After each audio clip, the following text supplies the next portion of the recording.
আসসালামু আলাইকুম। আজকে সকাল সকাল নাস্তা নিয়ে আপনাদের সামনে চলে আসলাম। তো ঘুম থেকে উঠেই নাস্তা তৈরি করতেছি। আর এখানে তাওয়াটা আমার খুব বড় ছিল, তাই একসাথে 2টা রুটি ছেঁকে নিতেছি। অনেক সময় দেখা যায় চুলার গ্যাসের পরিমাণ অনেক কম থাকে, তাই এ কারণে আমি তাওয়াতে একসাথে 2টা করে রুটি ছেঁকে নিই কিংবা পরোটা বানাই নিই। তাওয়াটা খুবই বড়। তো আমার আপুরা ভাইয়ারা সবাই কেমন আছেন? আজকের ব্লগ শুরু করে দিলাম আপনাদের সাথে। তো পুরো ভিডিওটা দেখেন, সম্পূর্ণ ভিডিওটা দেখবেন আশা করি। তো এখানে নাস্তা বানানো শেষে আমার রান্না বান্নার আয়োজন। এখানে মাছ নিয়ে নিয়েছি, রুই মাছ, আর নিয়ে নিয়েছি গরুর মাংস। আর এগুলো সব আমি এখন ভিজায় রাখছি। আর এদিকে পেঁয়াজ কেটে নিয়েছি, কী দিয়ে কী রান্না করি সবই আপনাদের সাথে শেয়ার করব। আর এখন এখানে আমি টমেটোর টক বসায় দিছি, খাট্টা। এই যে টমেটো সিদ্ধ বসায় দিছি। তো আজকে টমেটোর খাট্টাটা কীভাবে রান্না করি আপনাদেরকে দেখাই। তো এদিকে প্রথমত আমি টমেটোগুলো ভালো করে বলকায় নিয়েছি লবণ আর হলুদ দিয়ে। আর এখন বাগার দেব। এখানে আমি কালো জিরা, শুকনো মরিচ আর নিয়ে নিয়েছি, রসুন নিয়ে নিয়েছি। এখন সয়াবিন তেল দিয়ে দিলাম, ফ্রাই প্যানে তেল দিয়ে দিলাম। আর আমরা এটাকে টমেটোর টক বা খাট্টা বলি, আপনারা যেটাই বলেন। এটা কিন্তু খেতে খুবই মজা লাগে। আর এখন একটু নাড়াচাড়া দিয়ে নিলাম যাতে ফোড়নটা পুরো খাট্টাতে মিক্সড হয়ে যায়।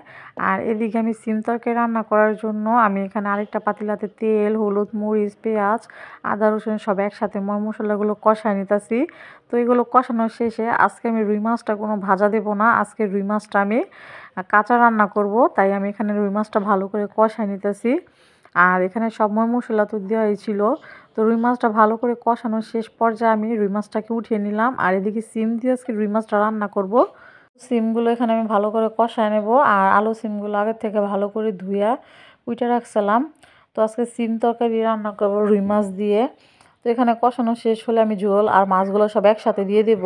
মাছগুলো কষানো ছিল, তাই এখন দিয়ে দিলাম উপরে, ঝোলের উপরে, সাথে টমেটো দিয়ে দিলাম। আর টমেটোটা একটু গলে আসলে এখানে আমি ধনিয়া পাতা আর পেঁয়াজ কলি যে আছে পাতাটা, ওইটা দিয়ে দেব। তো এখন রান্নাটা শেষ। তো আমি এখন এটা নামায় নেব। আর এদিকে রান্না করব গরুর মাংস। আর এখানে পেঁয়াজ, আদা, রসুন, হলুদ, মরিচ, গরম মশলা সব একসাথে দিয়ে ভালো করে মশলাটাকে কষায় নিতেছি। কষানোর শেষে আমি এখানে গরুর মাংস দিয়ে দেব। আর গরুর মাংসটার বেশি করব না, ভুনা ভুনাই করব। তো গরুর মাংসটা এখানে এই যে ভালো করে কষায় নিতেছি, সব মশলা ভালো করে কষায় নিয়ে। তো গরুর মাংসটা ভুনা করলাম। রান্না বান্না এই পর্যন্তই, ভিডিও আর বেশি বড় করব না। আর যারা যারা আমার ভিডিওটা দেখেন অবশ্যই লাইক, কমেন্ট, শেয়ার করবেন। আমার পেজটাকে অবশ্যই ফলো করবেন। তো সবাই ভালো থাকবেন, সুস্থ থাকবেন। আজকের ভিডিও এই পর্যন্তই, ভিডিও আর বাড়াবো না। আল্লাহ হাফেজ।